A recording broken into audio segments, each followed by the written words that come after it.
Welcome back to another PyWare tutorial. Today we're going to talk about a quick setup guide for how to start your drill files. Starting a new file, there's a lot of steps that you got to take care of before you get started writing drill. So let's jump in and let me show you some of the things that I do to set myself up for success.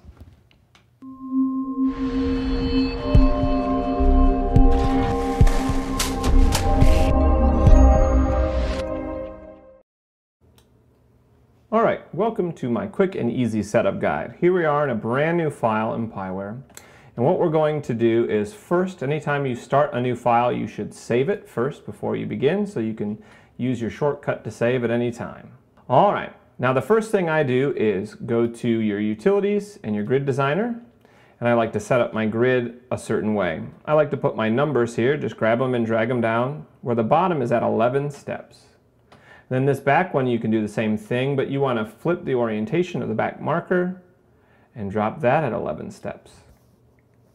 If you ever need to edit the hashes or the handles, you can use these on the side and they'll move the hashes around. Or you can use the presets down here for an NCAA hash if you're writing for a college or a band from Texas that use the NCAA hashes. Always save by hitting OK. And now your grid will be updated and look pretty much like what the kids will see. It's good too if the kids get drill charts that they can see those markers on the field and how they can guide to them and use them to make the forms fantastic. Okay. Now the next thing that I do is hit save. So I save after every step. I like to go into my document options under File here. Add some author and copyright information.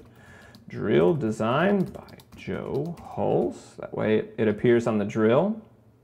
You can put pretty much up to 3 lines of text down before it gets cut off, and that'll appear on every single page of drill.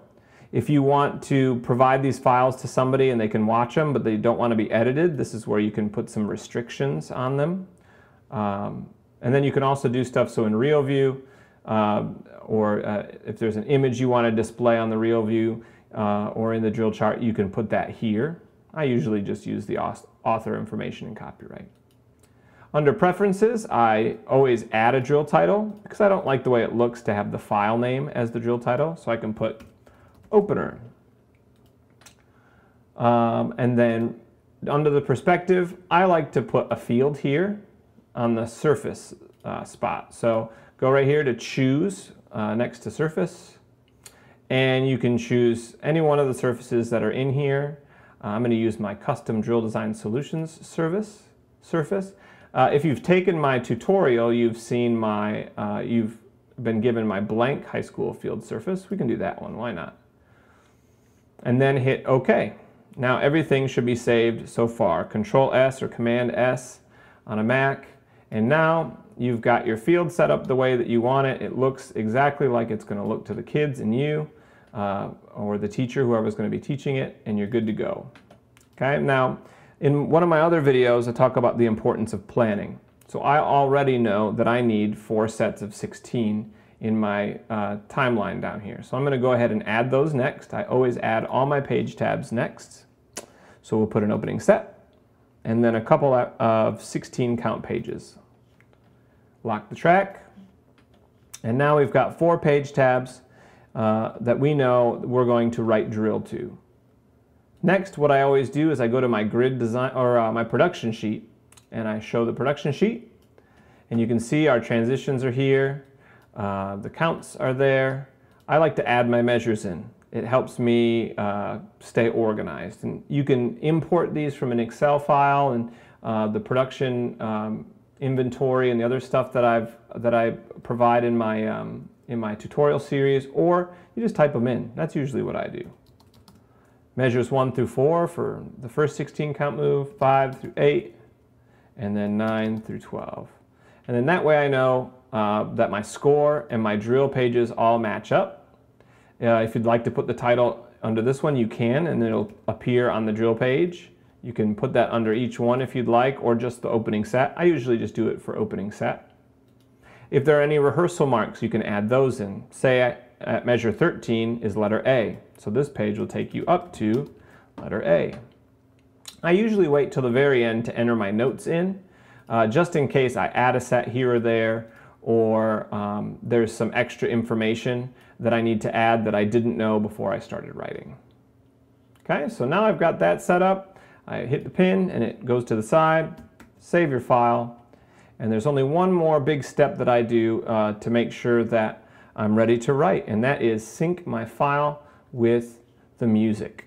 And I think that's important to do beforehand because then you know that your page tabs are right, the music is right, the score is right, and you don't go writing a bunch of drill and you get to the end and realize there's no music there, or you didn't do your count sheets correctly. Okay, so I go to Preferences here, Audio File, as you do, choose your file, and then I'm going to use this trial audio from my tutorial series here to show you how to sync it. Now, if you don't know how to make an OGG file yet, I have a whole separate video on how I do that, and I teach how to do that in my tutorial series. There's many different ways to do it, so go check out those videos. Re-enter the drill for sync. Yep. Hit OK. Come on down here, hit the speaker button, and we get ready to click the space bar. That's what I tend to do. Here we go. Start synchronization. And I'll click the space bar to the beat. You'll notice in Piware it doesn't really show you a lot of what's going on the screen. If you have people already on the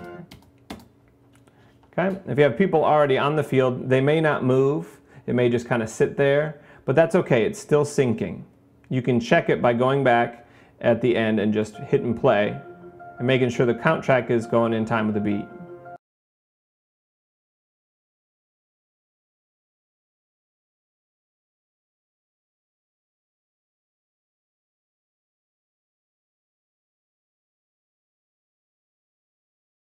Yep, things look good.